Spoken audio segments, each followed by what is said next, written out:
morning and welcome to Relationship Wednesdays. Are you psyched up for this day? I am. You look so nice. Thanks. Anyway, before we get to the details, my name is Anixie and I'm very excited to be here this morning with all the details on everything that you need to know.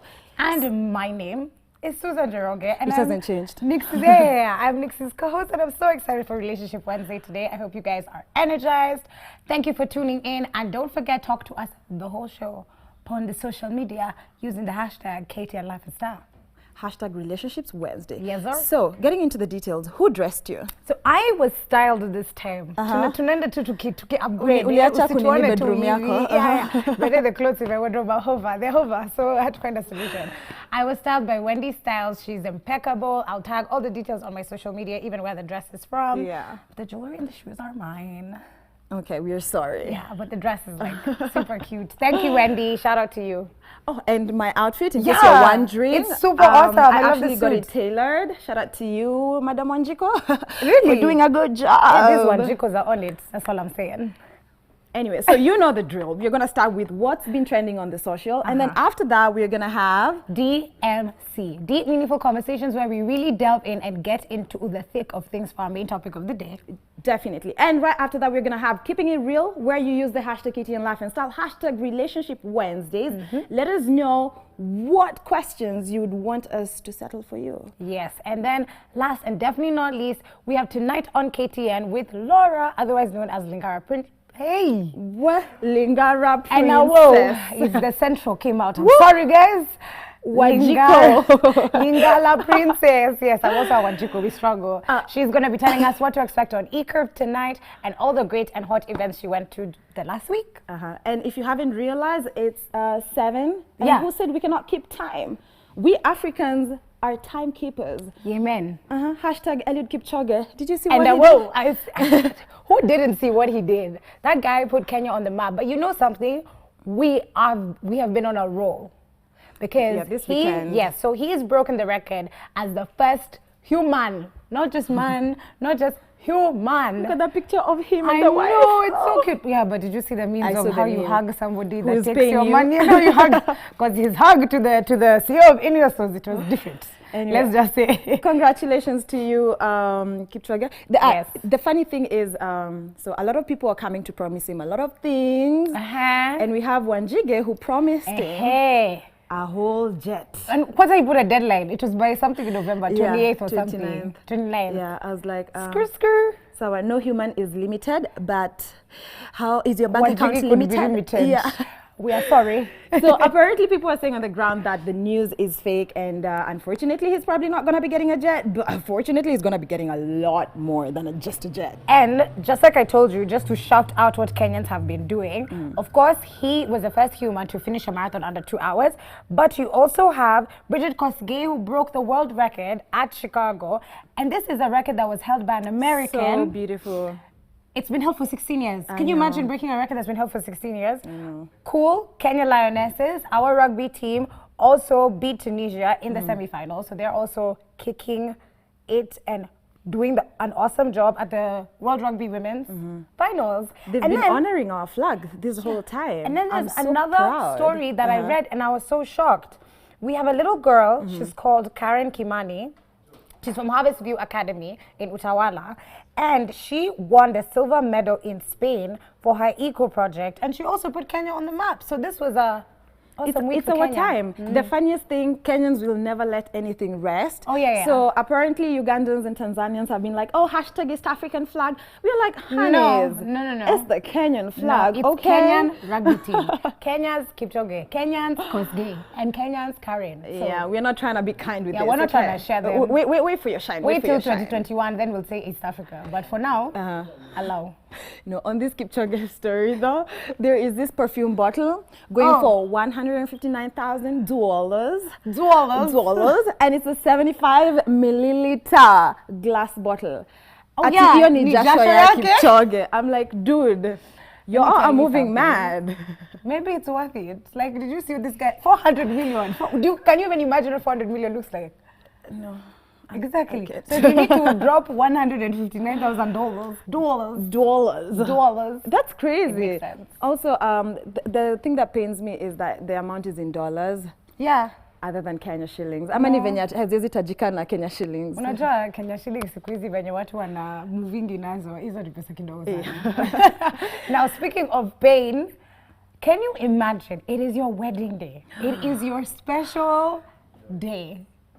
And then you are in your white dress, you know, traditional wedding things, and your mother-in-law also decides to wear a white wedding dress to your wedding. No. Not just a white dress, a white wedding dress.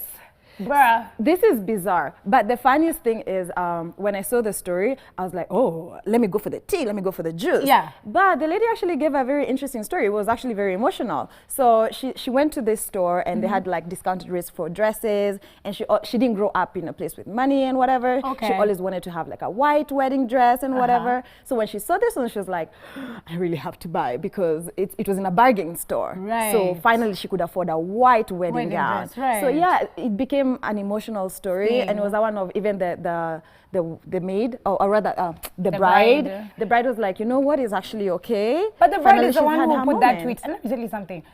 It's sweet. I get it. You finally got to buy a dream dress. It was affordable. Shout out to you. But you could have worn it anywhere else. Not to your future daughter-in-law's wedding, fam. Yeah. Like there's so many functions. You could have just give gone or places take and for worn me. it many times. Yeah. I'm just like, that's scanty, girl. That is not your day. It was your day when you found the dress, but the day of the wedding is not your day. Yo, speaking of ethics, how ethical are these ethics? Ethics! If you don't want to I'm talking about ethics, you know, kina sailors, Ethic entertainment. Ethic entertainment in particular. Yes. How do you use the name ethic and then actually do the opposite? So they have this new song, Thao, and the funniest thing how the song starts is all stolen information. Yeah. It's so obvious. So it's been taken down, right? Of course it's the been video taken down. Is off yeah, YouTube it's been now. taken down. Yeah. But then there are people who've been insisting that it's not yet down. So what they did, there is a fan who actually went and edited it. Yeah, edited it and then put it back on. And okay, I was like, I will okay, give have, Ethic like, this. good fans. Their fans are they're crazy. Very dedicated to the cause. Like, wow. Wow. Anyway, so back on Twitter, yeah, we have something else that's trending. I think today everybody was just going mad. Yesterday, everybody's just unethical. So there is this hashtag, I don't know if you've seen it, Yes. hashtag arrest Aratina and Jeanette. But did you see the footage of what they were saying?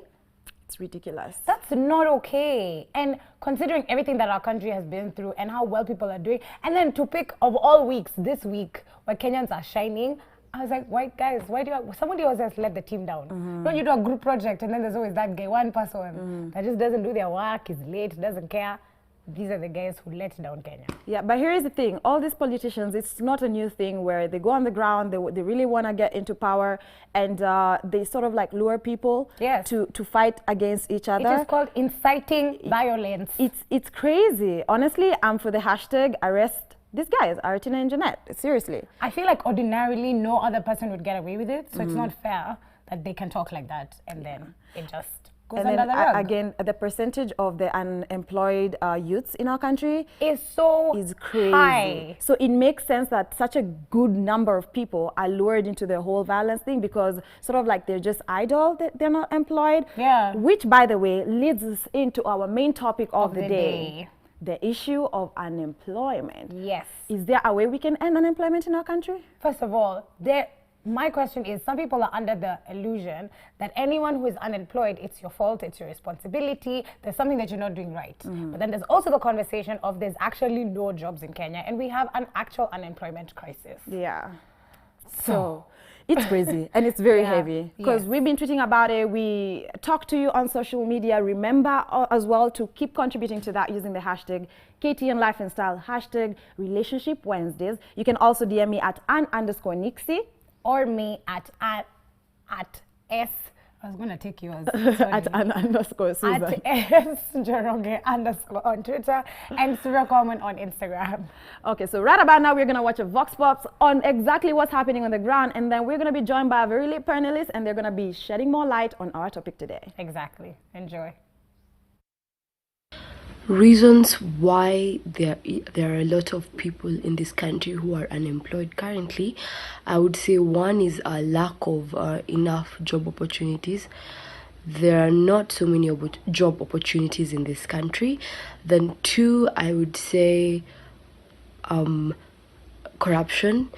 Even for the little job opportunities that are there, you find that most of those jobs already have people who like have already been like employed. It's just being advertised, but most like the jobs already have people, because people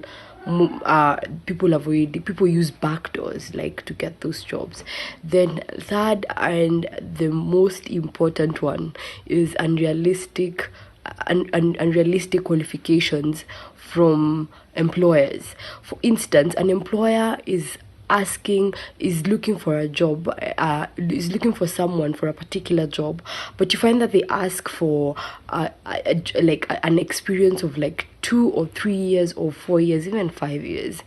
And most of the unemployed people in this country are fresh graduates or people who have graduated and they don't have jobs. So make me understand, how do you expect that person to get to have that experience, yet they have never ever been So you've heard exactly what people have to say on the ground. Remember, you can also contribute to this conversation using the hashtag KTN Life and Style, hashtag Relationship Wednesdays. So right now I'm here with my co-host Susan, and we have Caroline right there. She graduated with a diploma in mass communication from JQuad in 2012. Yes. And has not been employed ever since. And we have Maxine here next to me. She graduated this year in June and has not yet been employed. Yeah. So this leads us to our main topic today, which is unemployment. We're going to try and dissect the challenges that they face so far, and we're going to try and see where the problem is really. So we could start with you, Caroline. Tell us your journey, because 2012, oh my God, it's a really long crazy. time ago. We're nearly headed to a decade. Yes. Yeah, how has your journey been? What are the frustrations that you've experienced? How far have you tried to get through with the jobs? I know these are so many questions, but anza tu mali unasikia comfortable. But look already. But you guys look really nice today. I like how we've matched the red lipstick. Yay! Oh guys, I didn't get the memo. You didn't get the memo. I love how you see us guys have matching prints. Yeah. Yeah, the animal in me salutes the animal in you. Thanks a lot, Susie, and also thanks a lot, my dear colleague here, for giving me this opportunity to come to your studios.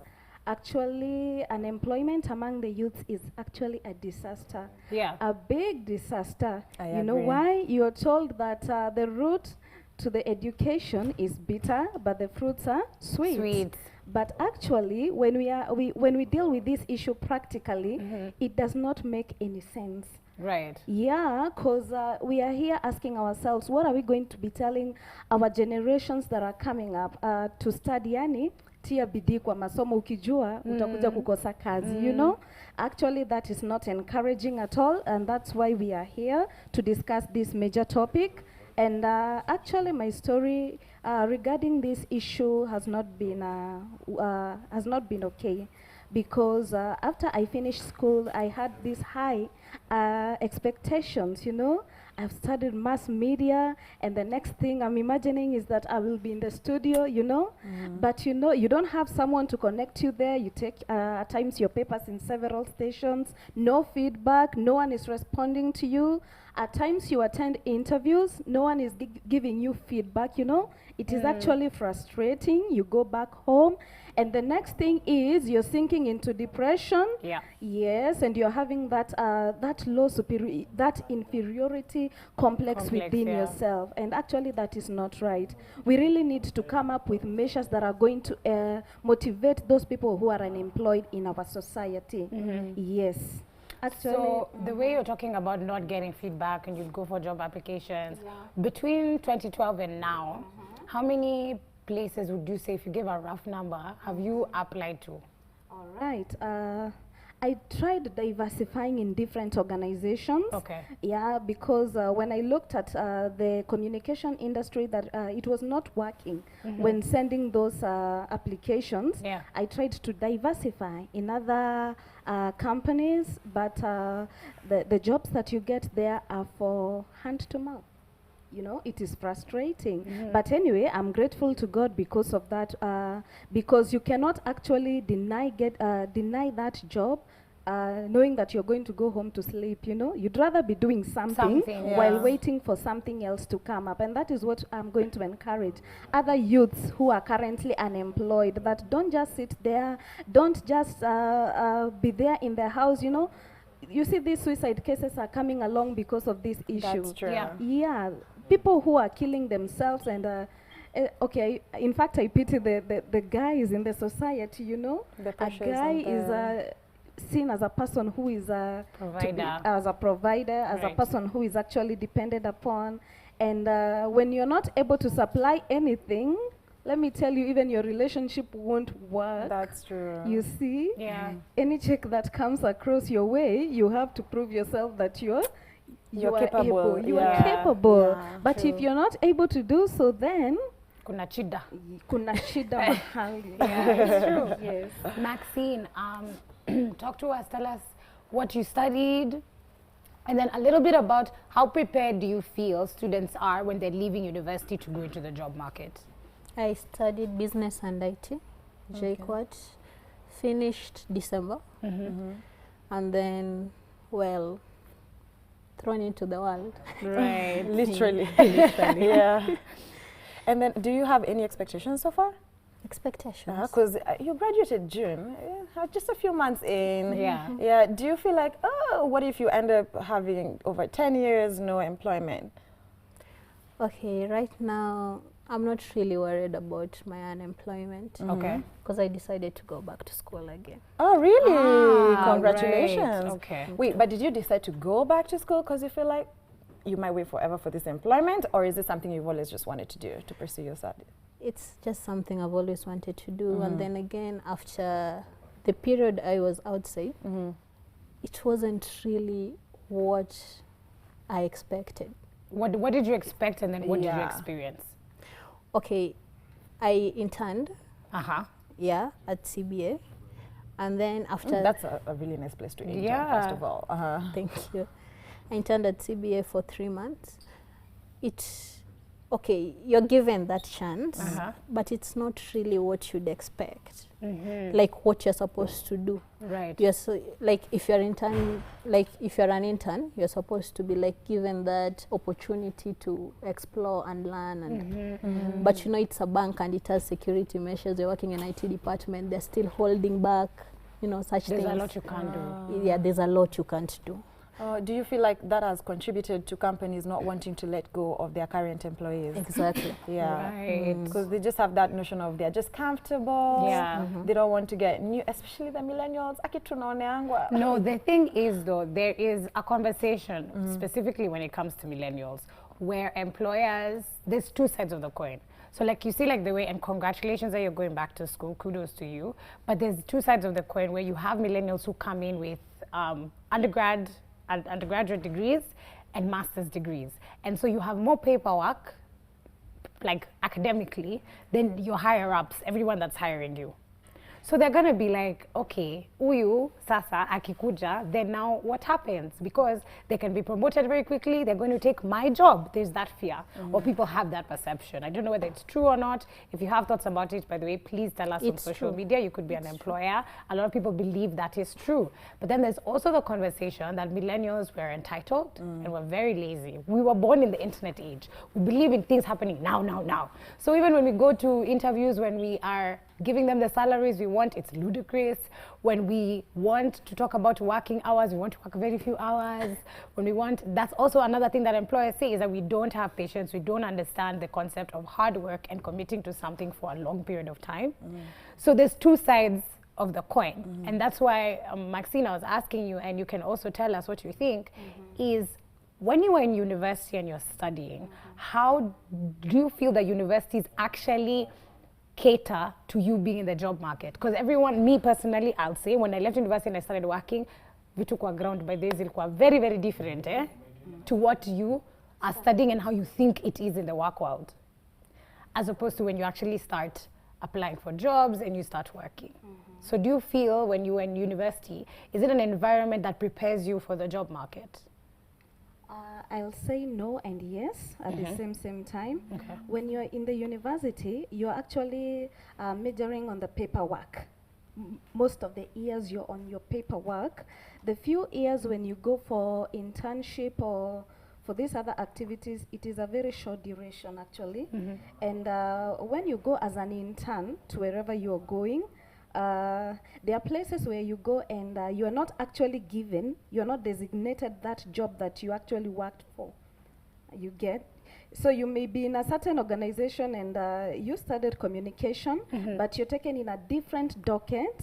Yeah, different from what you did pursue. So by the time you're leaving that place, you of course have those recommendation letters that we had this person for this duration of time here. But but now when we come back now to school, now to to finish now the studies, you get to understand that this person pursued this course, but is actually not equipped practically with these skills. So I will say that is not actually working. And we are living in a place where the environment is actually saturated. It's already full. As in, the environment for jobs is actually full. As in, we are having a lot of graduates who are graduating each and every year. But you come to realize that the market area is actually limited. You see? So all these people graduating, we expect them to fit in this market zone. Actually, it's not going to work. We have to start thinking outside the box, Yeah, for this generation, Kenya. Otherwise, there are going to be repercussions for not having jobs actually, You see, I had people say that young people are being actually recruited by the Al-Shabaabs. They take advantage of that weakness. That's right. They take advantage and they say that you guys, you just come to us. We are going to give you huge sums of money. That's the same thing happening with the politicians, exactly. They are being taken advantage of because of this thing called joblessness. You see? And there are other people who have gone, they have lowered themselves a lot. And actually it's frustrating when you find a person who is graduating going to become a house girl or anaoshea watu manguo kule nje. Actually, hata akifanya hiyo kazi, anafanya because hataki kukua mzigo kwa watu, lakini roho yake haiko wapi? Haiko pale. That's why we are challenging our government and these other economic empowerment institutions. Arise, come and help these youths, And in case the government is giving these funds, the youth funds, to help the youth, what I will say is that try to ease that process. Don't make it so difficult for a person to come and access that money. Don't allow corruption to penetrate that way, because because if you give your people that money, how about the rest of the society? How watu wengine mmewaacha wapi? But again, with this generation and with the problem that we have, the unemployment, I liked what you said. People should think outside the box. Try do something for yourself. But then again, there is a line that you said. Wengine wanaenda wanakuwa house helps, hiyo ni sijui nini, hawataki kuwa mzigo and whatever. Do you think at the same time there is this thing that we have in the society where we are very picky about what to do? It's that one of, I've gone to school, I studied law, na ninajua tu kwa damu, I must be a lawyer. That's the thing. So as much as we are thinking outside the box, it's the one of people have to be very open-minded, whatever opportunities come to you. Because again, sometimes when you're interning, something that I've experienced and something that I've heard, is you go for internship somewhere and maybe you were doing accounting or IT, alafu unaenda internship, wewe ndio mtu wa kustaple mavitu, kuweka vitu, una seal envelopes, as in you don't do literally anything. And you deliver them during your internship. Such that when you graduate, oh my God, looking so peng in your gown, but boom, nobody wants to employ you. This is so true. I know. Anyway, so we're going to continue this conversation right after this short break.